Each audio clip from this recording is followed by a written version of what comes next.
My name is Tobias Wren. I am 61 years old. I drove a black cab in this city for 29 years before my knees made the decision I was unwilling to make myself, and I have been retired for the past 4.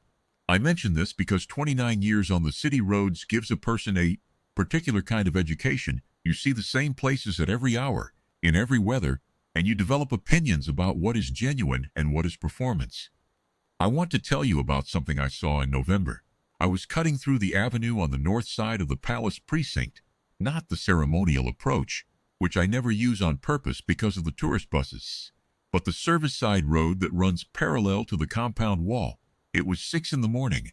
I was not working. I was driving to collect my sister from her night shift at the medical center on the east side of the precinct.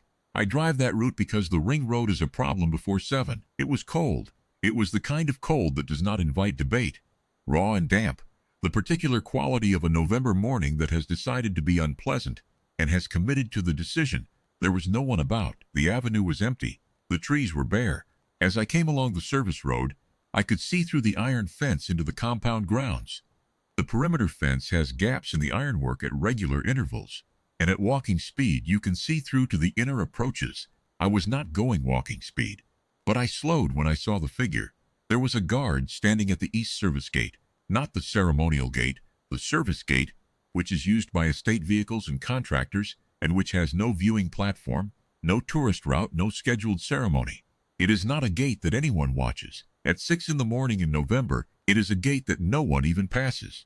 The guard was standing in full ceremonial dress, red wool, bearskin, white gloves, the full post. He was standing exactly as I have seen guards stand on the ceremonial approach, back straight, eyes forward, hands at sides, the particular quality of attention that is not performance and not rigidity, but a third thing that I do not have a precise word for. The quality of someone who is doing the thing completely, not for the audience, because there is no audience. I was in a car doing about 15 miles an hour in the dark and the cold, and I saw this through a gap in the ironwork for approximately 3 seconds. I pulled over. I sat in the car for a moment and thought about what I had seen.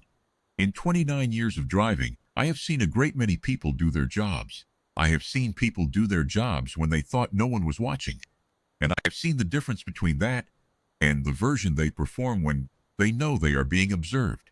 It is one of the things you learn, driving. People forget you are there, or they assume you are looking at the road, and you see what the job actually looks like when the consideration of the audience is removed.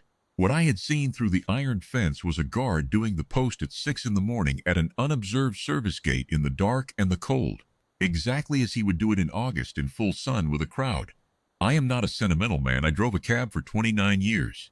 I have formed some opinions. I pulled back into the road and continued to the medical center. I picked up my sister. I drove her home. But I have thought about those 3 seconds several times since November.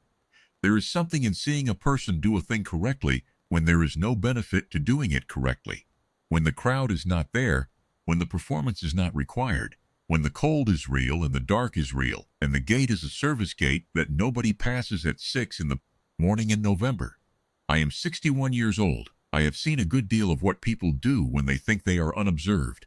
What I saw through the ironwork was a man doing his job as if it meant something. I think it did.